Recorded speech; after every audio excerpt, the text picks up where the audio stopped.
Gotta do it again, chat. Gotta do it again. I gotta be myself again. Oh my god. Oh my god. Like, wow.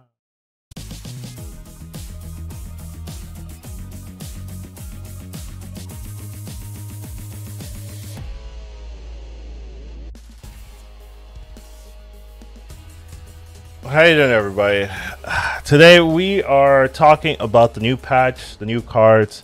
I think this month in particular has some really exciting cards that, you know, after getting my opinion on, you might agree with or change your mind on. So definitely some new things to talk about. So let's get started. All right, hello. We are going over the new patch, some of the new cards being added, and some of the other stuff, the spotlights, variants, whatever. So this is patch 23.27.5. And first off, we do have the season pass. So the season pass card is Hope Summers. Bit fiery, in my opinion. I don't really know the lore, but definitely a cool looking card. And the variants are Magneto and Iron Man. Those cards are being played. So if you do like the variants or the cards, you definitely pick this up.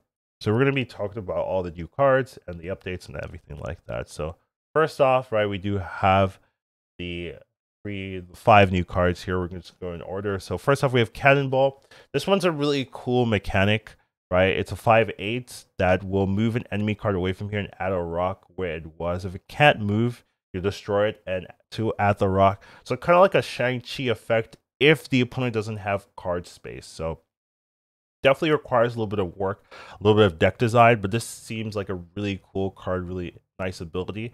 And it's just like, it's maybe one of the more unique cards we've ever seen, in my opinion, where it has the ability to move an enemy, but also has the ability to be kind of like a destroy effect if you build around it. So the power stat line seems particularly fine. 5/8's pretty good. If you can get something to destroy, be a little bit higher. If you high roll, right, destroy something important, that could be a little bit better. But like maybe like a 5/10, 5/12. Also does have the ability to add a rock, which is also just a little bit of annoyance if people are trying to have these combo decks, right, that require all 4 spaces. You can kind of mess with that. So just seems really nice, really powerful. The ability to move is also just very nice in that you can kind of mess with some locations that need points in that particular area, like something like the Nexus. You can just move, or any of those locations that get locked out or just need to be in winning that lane, you can just mess with. So it just has a lot of flexibility in its use cases that you can make it a little bit better than that. So just seems like a very good card, something I'm particularly interested in. Next up, we have Mockingbird. So this card I was initially worried about. I thought it might be too good, but it does require a little bit of effort, a little bit of deck design to make it work. I do think there are just a lot of locations that give you free cards that don't start in your deck, like the 10 power monster or ninja or anything like that. The rocks as well, right? You can easily get a free point. So a 4/9 is decent stat line, not bad. I do think that's like where you want it as a baseline. But a lot of cards that end up adding cards that don't start in your deck end up adding two copies of them. So you think like Brood, Squirrel Girl, Debris, Mysterio. These cards just add 2 copies. So it kind of just immediately puts it to a baseline of 3/9, which is pretty good. And you can also just play multiple of those, right? So if you're playing like 2 versions of those cards, you can just make this a 1/9, which is just very, very reasonable as a card to play. So I do think there's a lot of potential for this to be a pretty good card that sees a lot of play. So definitely something I'm interested in. There's just a lot of synergies that I probably haven't even talked about to just make this card just generally very good. So excited to see how this one works and see how this plays. Now Pixie is the first of the cards that I'm worried about. I actually think this card is just very broken. Honestly, as a 1/3, it means that if you build around this, you can pretty much just snap, right, with a Pixie draw early in the game, since a lot of times you're going to have some really unfair draw, right? You can combo with this with 0 mana cards like Wasp and Yellow Jacket and just have a 0 mana bomb. You can also combo this with just like small cards. You can pull the 0 cost cards with Jane Foster if you have that combo. You can also just play things like Thanos, right? Thanos will turn a lot of your bigger cards into one cost cards since you have all these stones to swap. So there's just a lot of power with this, and I just think it's really hard to balance this card as a one cost. I definitely think like if it comes out as a 1/3, it's gonna get changed. I don't think it's gonna survive a long time, maybe like 2 weeks or so as a one cost. I just don't think it's a very balanced card. There's just a lot of ways you could just break it. Now you might argue it's like it's risky, kind of in the same vein as Mr. Negative, but I don't really agree with that. Just because you get to keep your initial set of cards. It's not like your cards are bad, right? You still get your initial set of cards, and you just get the chance to draw very cheap, powerful plays, right? Yeah, maybe your one drop is six cost. Now you're not playing that anyways, right? You weren't gonna play that in a normal game, but maybe your 6 cost is now 1 or 2 mana. Like you're now you have that potential, and it's just really hard for your as an opponent to be able to play around that, right? If your opponent plays Pixie and snaps, what do? Right? Like, are you like, oh, I'm now gonna win?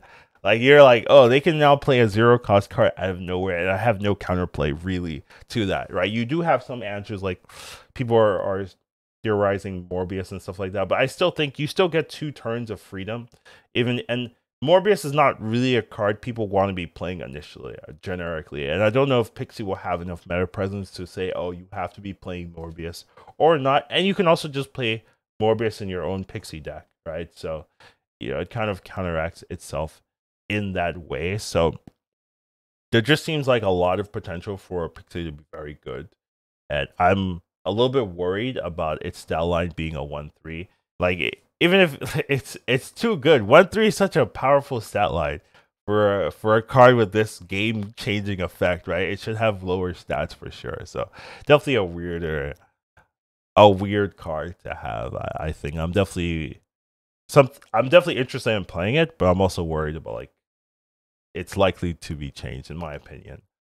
Next up we have Hope Summers, and there's absolutely no way this is going to be released like this. Absolutely no way. This card is so crazy in its current form, right? Like just imagine you can go from 3 to 6 to 7 to 8, right? Like, so if you play Hope plus Wasp, right? Next turn you have +2 mana, so you go to 6, and if you play there, you have 7, play there, you have 8. And that's not even the only thing you can do. You can also just play multiple cards. So let's say you play Hope on 3, and you play like Jeff plus 2 1-drops or something on 4, and you can move out to Jeff and keep going, right?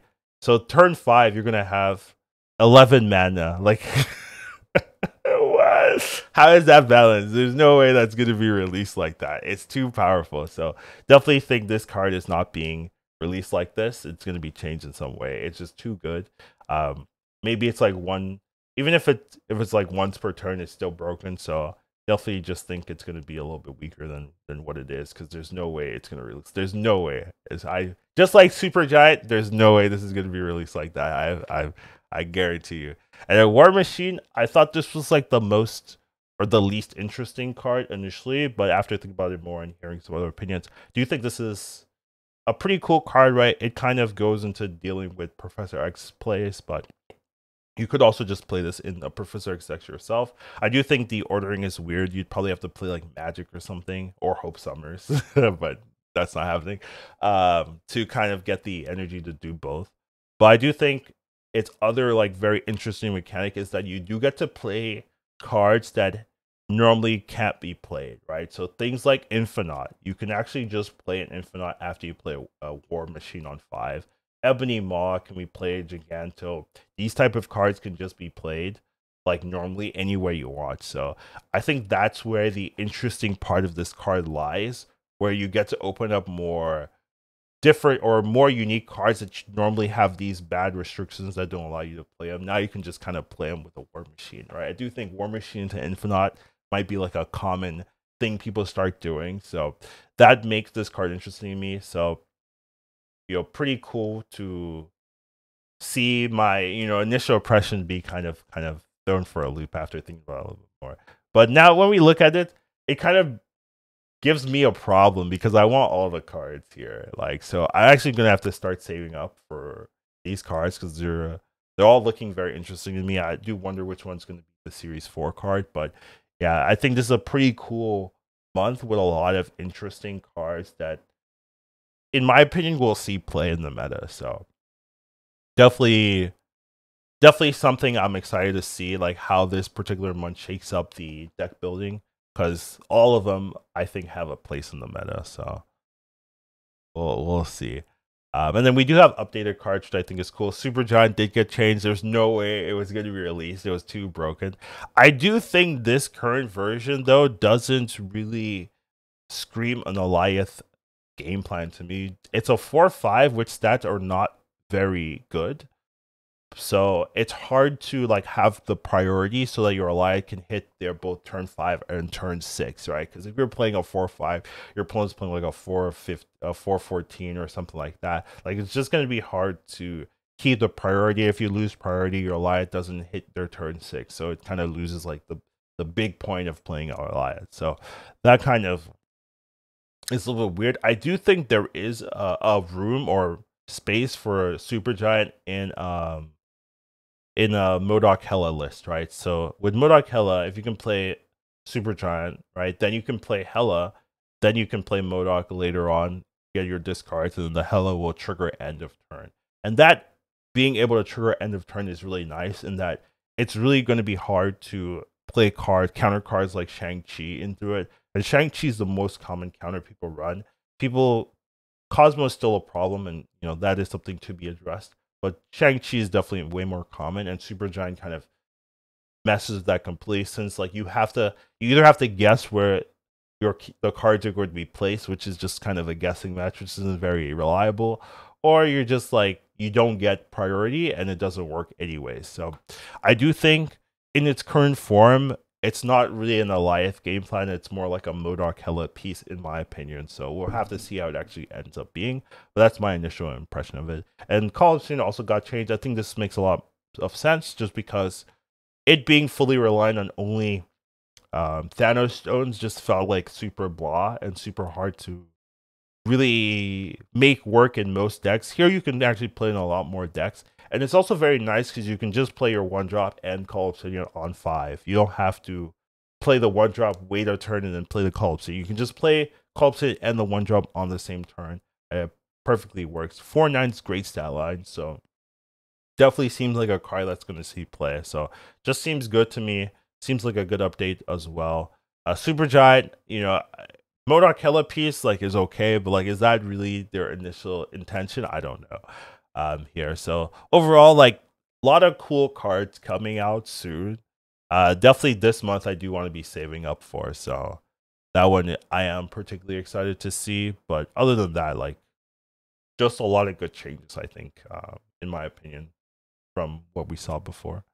And then we do have the reference cards, and then we do have the new locations. So Utopia, 3 or 4 cards cost 1 less. I think that's generally fine, right? Like 4 costs is Zabu, 3 costs turns into a 2, generally okay.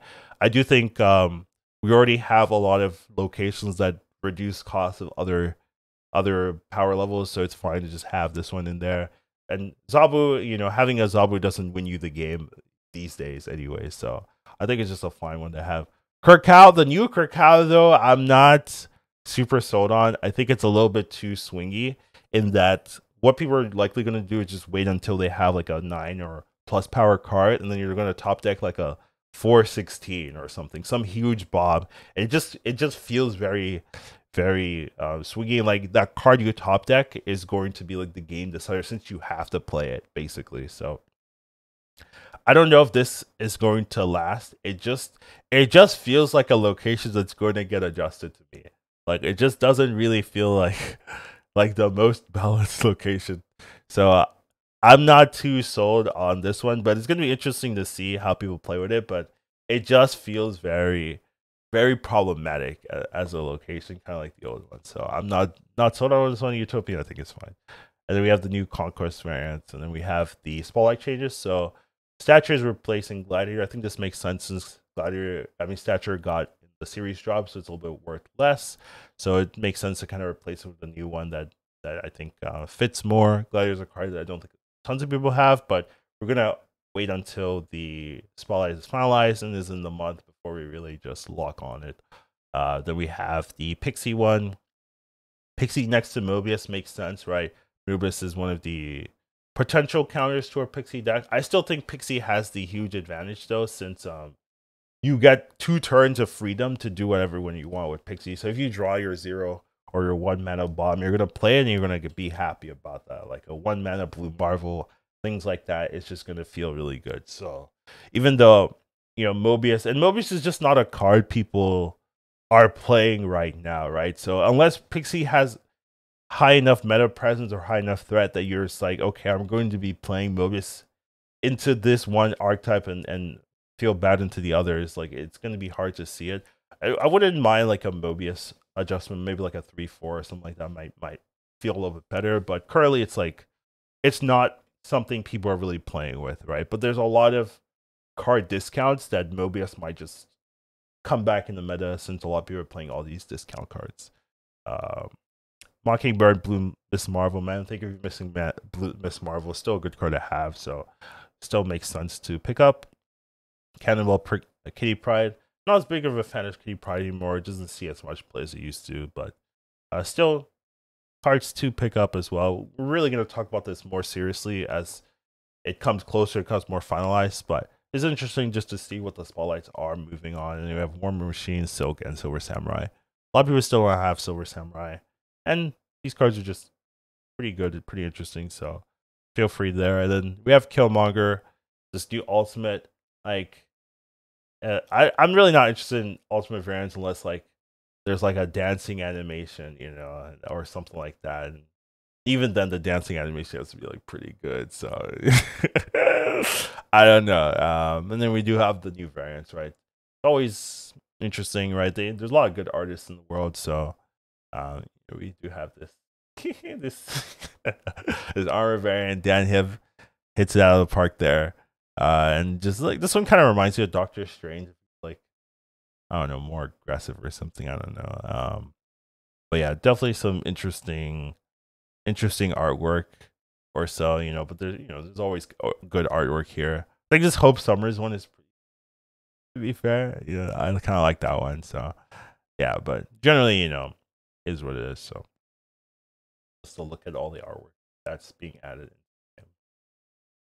But overall, that is the kind of new cards. I'm pretty much excited for all of the new cards, so I'm gonna have to be saving up. But yeah, definitely some cool ones in here. So just overall, I think it's a good updates on the previous patch in terms of cards being added and cards being updated. So what are your thoughts on the new cards? Anyone interesting to you? Anything made you think about things like that? Let me know in the comments below. See you next one. Educated Colin Snap. Once you watch him, you won't go back. He'll teach you to. I was actually muted the first time I did this, which is so bad, but I got through it. Have a good one, everyone.